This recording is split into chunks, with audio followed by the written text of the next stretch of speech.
Dieu parce que l'Esprit de Dieu est là et l'Esprit de Dieu agit, l'Esprit de Dieu parle vraiment et l'Esprit de Dieu nous fait voir.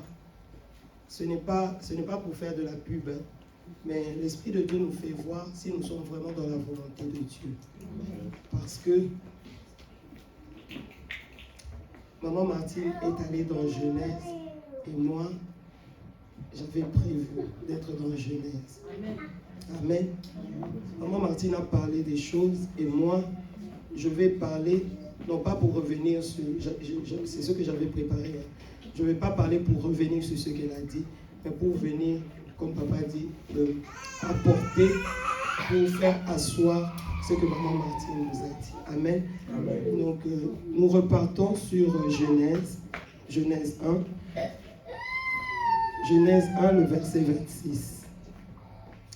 Puis Dieu dit, faisons l'homme à notre image, selon notre ressemblance, et qui domine sur les poissons de la mer, sur les oiseaux du ciel, sur le bétail, sur toute la terre et sur tous les reptiles qui rampent sur la terre. Dieu créa l'homme à son image. Il le créa à l'image de Dieu. Il créa l'homme et la femme. Dieu les bénit et Dieu leur dit, soyez féconds, multipliez, remplissez la terre et assujettissez-la et dominez sur les poissons, sur les oiseaux du ciel, sur tout animal qui se met sur la terre. Et Dieu dit, voici, je vous donne toute herbe portant de la semence, tout arbre ayant en lui du fruit, portant de la semence, ce sera votre nourriture. Et la fin de ce chapitre, le 31, dit, Dieu vit tout ce qu'il avait fait, et voici, cela était très bon. Ainsi, il eut un soir, et il eut un matin, ce fut le 6e jour. Amen. Amen. Nous savons qu'il y a 7 jours. Nous savons que Dieu a créé pendant 6 jours. Nous savons que le 7e jour, c'est le jour de repos de Dieu. Parce que là, ça finit. Quand nous regardons toutes les autres fois que Dieu a créé, au dernier jour, on disait, Dieu a vu que cela était bon. Dieu a vu que cela était bon. Et c'était le premier jour. On est passé au 2e, 3e, 4e. Et au 6e jour, la Bible dit, Dieu vit que cela était très bon. Donc, il avait achevé. Et on est passé au jour du repos, le 7e, il s'est reposé. Mais avant qu'il y ait le 6e jour, il y a eu les 4 premiers, le 6e jour, il y a eu les 5 premiers jours. Pendant ces 5 premiers jours, Dieu a tout créé, Dieu a tout fait avec un seul but. C'était pour que le 6e jour, il crée l'homme.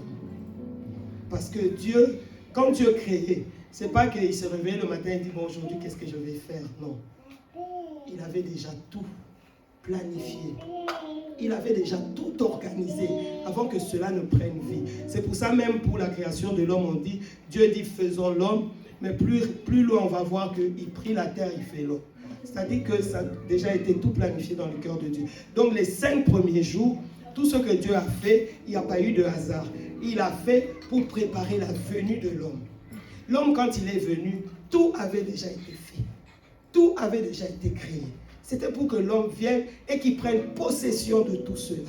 Et l'homme a pris possession de tout cela. Et Dieu, quand il a créé l'homme, la Bible dit au verset 28, il est béni, il leur dit, soyez féconds. Soyez féconds, c'est élargissez-vous. Soyez féconds, multipliez, remplissez la terre. Mais vous n'allez pas seulement remplir la terre, vous allez l'assujettir. Vous allez dominer sur la terre. Ça, c'est la bénédiction de Dieu. Et on dit que lorsque Dieu parle, cela s'accomplit. C'est-à-dire que lorsque Dieu a dit à l'homme, lorsque la Bible dit que Dieu les bénit, c'est-à-dire que l'homme avait cela. L'homme c'était fait, l'homme devait se multiplier. Donc l'homme devait remplir la terre. C'était déjà fait. Parce que Dieu a dit, Dieu a béni. Et Dieu leur a dit dominer. Donc l'homme avait déjà cette domination-là. Mais il s'est passé des choses, Et donc moi avec ça, après je suis revenu sur une histoire de Jésus. Une histoire de Jésus dans Matthieu 19. C'était par rapport au divorce et au célibat. Les gens sont venus, ils ont dit à Jésus, oui, mais pour l'éprouver, pour le tester. Est-ce qu'un homme peut répudier sa femme parce que Moïse nous a dit ceci, cela? Tout ce qui est dit par rapport à ça, ce n'est pas mon sujet aujourd'hui. Mon sujet, c'est le verset 8 du chapitre 19 de Matthieu. Jésus leur répondit, « C'est à cause de la dureté de votre cœur. » Ce qui suit, je ne lis pas que Moïse, mais je ne lis pas ça. « C'est à cause de la dureté de votre cœur. » Et après, il dit, « Au commencement, il n'en était pas ainsi. » Qu'est-ce qui a fait que tout ce qui avait été au commencement, que à ce moment que Jésus était là, que les choses n'en étaient plus ainsi? Qu'est-ce qui a fait ça? C'est la dureté du cœur de l'homme. La dureté du cœur de l'homme lui a fait perdre la domination qu'il avait sur toute la création. La dureté du cœur de l'homme lui a fait perdre la capacité d'être fécond. La dureté du cœur de l'homme lui a fait perdre la capacité qu'il avait de s'élargir, de se multiplier et de remplir la terre. La dureté du cœur de l'homme. Au commencement, lorsque Dieu a fait l'homme, Dieu lui a donné tout cela et l'homme avait tout cela. L'homme avait tout cela, mais l'homme les a perdus. L'homme les a perdus. Et Christ, il est venu pour réparer tout cela. Amen. Amen. C'était le but pour lequel Jésus est venu. C'était pour rétablir l'homme dans sa position de fécondité. C'était pour rétablir l'homme dans sa position d'élargissement, de multiplication, de prospérité. C'était pour rétablir l'homme dans sa position de domination. Ce que Maman Martine nous a dit, nous sommes des rois, nous sommes des reines, nous sommes appelés à régner, à dominer. Et Jésus a dit, je vous donne le pouvoir de marcher sur les scorpions, sur toute la puissance de l'ennemi et rien ne pourra vous nuire. C'est-à-dire que Jésus est venu nous repositionner. Amen. Amen. Maintenant, je reviens au texte de 2 Samuel. Nous emparer de notre sillon. On nous a dit notre sillon, c'est ce qui nous revient de droit, notre sillon. Mais quand moi je méditais par rapport à ça, je voulais savoir ce que voulait dire sillon. C'est un mot hébreu. Qu'est-ce que ça voulait dire? Sillon, ça veut dire un lieu élevé. Un lieu élevé. Et lorsqu'on parle de lieu élevé, tout de suite, on voit la montagne. Et quand on parle montagne, pour ceux qui sont dans les choses de Dieu, tout de suite, on voit la présence de Dieu. C'est-à-dire que David même, lorsqu'il a voulu s'emparer de Sion, après ce jour-là, papa nous a dit, Jérusalem, c'est là que le temple a été bâti. C'est-à-dire que c'est là qu'il y avait la présence de Dieu. Même Salomon, lorsqu'il a consacré le temple, il a dit, lorsqu'on priera en ce lieu. Mais il est allé plus loin. Il dit, même lorsqu'on sera au loin, si on se tourne vers ce lieu et qu'on prie, Dieu exauce. Et Dieu a dit oui. Si on prie dans Jérusalem, je vais exaucer. Si on est loin, on prie en se tournant vers Jérusalem, je vais exaucer. Même un étranger, s'il prie dans Jérusalem, je vais exaucer. Pourquoi? Parce que la présence de Dieu. Sion, le lieu élevé. Sion, la montagne. Sion, la présence de Dieu. La présence de Dieu. Et nous, notre grand combat, c'était, je dis c'était, parce que nous sommes des chrétiens.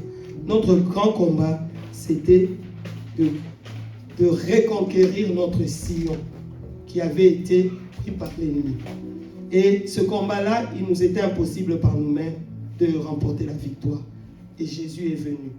Il a combattu pour nous. Il nous a redonné Sion. Nous avons Sion. Jésus nous a redonné Sion. Jésus nous a fait rentrer dans la présence de Dieu. Jésus nous a donné la présence de Dieu. C'est un combat que nous ne pouvons pas remporter par nous-mêmes. Jésus l'a fait. Il nous a donné Sion. Maintenant, notre combat, et ça c'est le défi de chaque jour, pour tout chrétien spirituel, né de nouveau, nouveau converti, 10 ans de conversion, 20 ans de conversion, chrétien, responsable, non responsable, pasteur, non pasteur, femme de pasteur, non femme de pasteur, fille de pasteur, non fille de pasteur, fille d'apôtre, apôtre, bishop, je ne sais pas qui, tout ce qu'on veut, notre défi de chaque jour, c'est de conserver Sion. C'est de conserver Sion. Parce que Sion, c'est la présence de Dieu. C'est là que Dieu nous attend. C'est là que Dieu nous attend. Dieu ne nous attend pas ailleurs. Dieu nous attend dans Sion, dans la présence de Dieu. Maintenant, pourquoi c'est un défi? Parce que l'ennemi le sait. L'ennemi le sait. L'ennemi cherche à nous distraire, à nous détourner du vrai but. Si tu cours, quand il y a des compétitions, il va y avoir les Jeux Olympiques à Paris.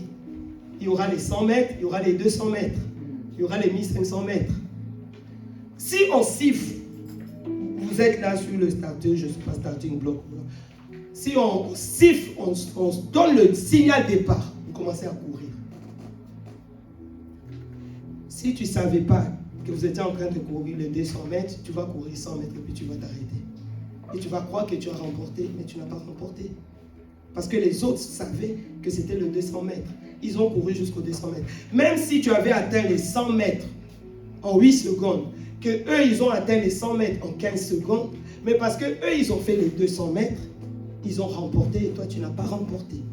Et l'ennemi fait tout pour nous faire détourner de notre vrai but. Il fait tout. Il fait tout. Et le tout de l'ennemi, c'est de nous faire croire. Je ne suis pas en train de dire que nous n'avons pas de bénédiction que l'ennemi retient. Ce n'est pas ce que je suis en train de dire. Comprenez-moi. Il y a des choses que l'ennemi retient.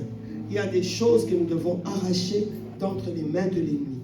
Mais si nous pensons que c'est cela, notre seul et vrai combat, nous nous leurrons. Parce que notre vrai combat, notre défi, c'est la présence de Dieu. C'est la présence de Dieu. Et l'ennemi, si tu n'es pas dans cette connaissance-là, lorsqu'il fera beau, tu seras heureux. Lorsqu'il fera gris, tu seras triste. Lorsqu'il fera beau, tu vas louer le Seigneur. Lorsqu'il fera moins beau, tu ne pourras pas louer. Parce que tu vas te fier à ce que je possède ou à ce que je n'ai pas possédé ou à ce que je ne possède pas. Tu vas être fort lorsqu'il fera beau et tu vas être faible lorsqu'il fera gris. Et l'ennemi, tout l'enjeu est là-dedans. Nous avons des combats, oui, à mener pour entrer en possession de nos bénédictions. Mais nous devons savoir que notre grand challenge, c'est la présence de Dieu. C'est la présence de Dieu. Tout ce qui est, c'est pour ça que j'ai commencé par Genèse et c'était sans me concerter avec maman Martine. Tout ce qui est de ce monde nous a déjà été donné. Amen. Amen. Au commencement, il en était ainsi. Dieu a tout créé pour nous. Dieu a tout créé pour nous. Les voitures qui sortent aujourd'hui, Dieu avait déjà prévu que ces voitures-là sortiront aujourd'hui. Dieu a déjà tout prévu pour nous. Tout ce qui est de la création, cela a été créé pour nous. Pour que nous puissions les posséder, pour que nous puissions dominer sur cela. Tout ça est à nous déjà. Maintenant, si nous prenons toute notre énergie à vouloir aller encore prendre les choses qui sont à nous, c'est de l'énergie que nous n'aurons pas pour combattre les vrais combats. Et le vrai combat, c'est la présence de Dieu. La présence de Dieu, c'est notre vrai combat. David pouvait dire que tout me soit pris, mais ne me prive pas de ta présence. Lui qui avait tout, ne me prive pas de ta présence.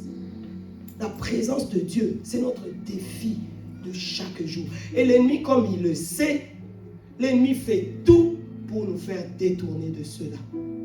Il va venir, il va nous prendre notre enfant. Le seul enfant que nous avons eu. Après 10 ans de stérilité, le seul enfant que j'ai eu, 5 années après, l'ennemi vient me le prendre. Ça me perturbe. Et le but de l'ennemi, c'est quand je suis perturbé comme ça, parce que je pensais que oui, ça y est, je suis assise dans mon sillon. Et lorsqu'il te prend ça, tu es perturbé. Et tu te dis, je ne suis plus dans le sillon. Tout ça, c'est ce que l'ennemi attend de nous. Mais si je savais que Dieu m'a donné un enfant, gloire à Dieu. Mais mon sillon, c'est la présence de Dieu. Même si l'Éternel me reprend cet enfant, je demeure dans la présence de Dieu. Et ça, c'est très important. Nous devons avoir conscience que notre challenge, c'est la présence de Dieu. Notre vrai Sion, notre vrai Jérusalem, c'est la présence de Dieu. Et faisons tout pour demeurer dans cette présence-là. Et Dieu, dans son amour, il a tout prévu pour que, lorsqu'il nous arrive de nous éloigner de cette présence-là, que nous puissions revenir dans sa présence. Et l'ennemi est là aussi dans son rôle, de vouloir nous enlever de cette présence-là. Quand je dis ça, je vais prendre un exemple. Je ne sais pas quelle heure il est, je n'ai pas mon téléphone. Jésus, le Fils de Dieu, il est venu sur terre. Jésus est le Fils de Dieu. Jésus est Dieu. La Bible dit que tout a été créé par lui.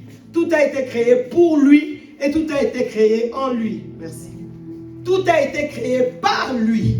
Tout a été créé en lui. Tout a été créé pour lui. Mais ce Jésus-là, lorsqu'il est venu, Satan lui dit, regarde tous ces royaumes. Je te les donnerai. Attends, ça m'appartient. Comment tu veux me les donner alors que ça m'appartient? Et l'ennemi fait pareil pour nous. Il te dit, tu vois cette maison-là, je te le donnerai. Alors que ça m'appartient. La terre m'appartient. La maison, peut-être pas une maison particulière, mais cette terre, là où nous marchons, ça nous appartient. La terre de France nous appartient. Dieu nous l'a donné. Amen. Dieu nous l'a donné. Mais le diable viendra nous faire croire que je vais te donner cette terre-là si tu fais ça. Et finalement, nous allons croire que parce que j'ai fait ça, donc j'ai ça. Et le jour où ça va m'être enlevé, je suis perturbé. Non. Si je sais que ça m'appartient, que j'en jouisse ou que je n'en jouisse pas, je sais que ça m'appartient. Une maison qui est à toi, même si tu n'es pas dedans, ça ne t'inquiète pas. Il y a des gens qui ont des belles villas, qui vont quitter leur maison, qui vont aller en Inde, dormir dehors, dans les moustiques et tout, mais ils sont tranquilles. Ils ne murmurent pas, ils ne sont pas tristes, parce qu'ils savent qu'ils ont laissé leur villa. Mais nous, si nous avons conscience que tout ça c'est à moi, même si je ne suis pas dedans, si je sais que c'est à moi, pourquoi je vais m'inquiéter? Maman Déborah est venue aujourd'hui comme elle est habillée là. Elle a laissé des habits chez elle. Elle a pris un seul, elle l'a porté. Mais elle est tranquille. Elle sait que ses autres habits sont chez elle. Quand elle voudrait, elle les portera. Si elle ne veut pas, elle ne va pas les porter. Si elle veut porter pendant 1 mois la même robe, c'est elle. Mais elle sera tranquille parce qu'elle sait qu'elle en a. Mais si on lui fait croire que tout ce qu'elle a là-bas n'est plus à elle, qu'elle n'a qu'un seul habit, qu'elle va porter cela pendant 1 mois, elle va être dans les murmures, elle va être triste, elle va être... Pourquoi? Parce qu'elle n'a pas la possession de ces choses. Et nous devons avoir conscience que toute la terre, Jésus dit au commencement, tout cela nous appartenait. après la dureté de notre cœur a fait que nous les ayons perdus. Mais Jésus est venu, il a réparé. Donc toutes ces choses-là aujourd'hui, parce que nous sommes en Christ, toutes ces choses-là, nous les avons. Amen. Nous les avons. Même si nous n'en jouissons pas, nous les avons. C'est à nous. C'est à nous. Il y a des enfants de riches qui se promènent en tombe. Il y a des hommes riches. On prend Yannick Noah. Yannick Noah, c'est quelqu'un qui a beaucoup d'argent. Il peut s'acheter tous les Weston. Je pense que nous tous ici, nous connaissons la marque Weston. Yannick Noah peut s'acheter tous les Weston. Yannick Noah peut s'acheter tous les Balenciaga qu'il veut. Yannick Noah peut s'acheter tous les Louboutins qu'il veut. Yannick Noah peut s'acheter tous les Nike qu'il veut. Mais Yannick Noah, même quand il allait à un concert, même quand il allait à une fête, il y allait pieds nus. Ça lui disait rien. Parce qu'il sait que je possède toutes ces choses-là. Parce que je peux me les acheter. Comme je veux, autant que je veux, dans toutes les couleurs. Il allait pieds nus. Mais quelqu'un d'autre qui sait qu'il ne possède pas tout ça, quand il est pieds nus, il est triste. Parce qu'il dit que je ne les ai pas. Et nous devons être dans cette position-là. Même si je dors dehors, je n'ai pas à être triste. Parce que toutes ces choses-là, c'est à moi. Je sais que c'est un exercice qui est un peu... mais nous devons être dans cet exercice-là. Et si nous sommes dans cet exercice-là, l'ennemi viendra peut-être une fois pour nous tenter quand même, parce qu'il a quand même tenté Jésus. L'ennemi viendra une fois, l'ennemi viendra 2 fois, 3 fois, mais après il s'en ira. Parce qu'il verra que nous sommes fermes. Notre défi, c'est Sion, oui. Et Sion, c'est la présence de Dieu. Ne nous trompons pas de défi. Ne courons pas les 100 mètres alors que nous sommes en train de courir avec les autres, alors que le défi c'était les 200 mètres. Amen. Ne courons pas les 100 mètres. Connaissons quel est notre vrai défi et courons par rapport à ce défi-là. Voilà ce que je voulais apporter en complément de ce qui nous a été dit par le pasteur dimanche dernier et de ce que Maman Martine nous a apporté ce matin. Ne nous trompons pas. C'est légitime pour nous de pouvoir nous emparer de tout ce que l'ennemi détient. C'est légitime pour nous. Mais notre finalité, nous devons le savoir, c'est la présence. Et seulement la présence de notre Dieu. Amen. Que nous possédions tout de ce monde. Si nous n'avons pas la présence de Dieu, nous sommes les hommes les plus malheureux. Nous pouvons avoir tous les milliards, nous pouvons avoir tous les bijoux de ce monde. Si nous n'avons pas la présence de Dieu, nous sommes les plus malheureux. C'est pour ça que Jésus est venu. Parce qu'il y avait des milliardaires, quand Jésus est arrivé, il y avait des milliardaires. Mais il est venu mourir pour ces milliardaires-là. Parce que ces milliardaires-là, par-dessus leurs milliards, ils avaient besoin de la présence de Dieu. Amen. Amen. Donc, recherchons la présence de Dieu. Nous allons prier.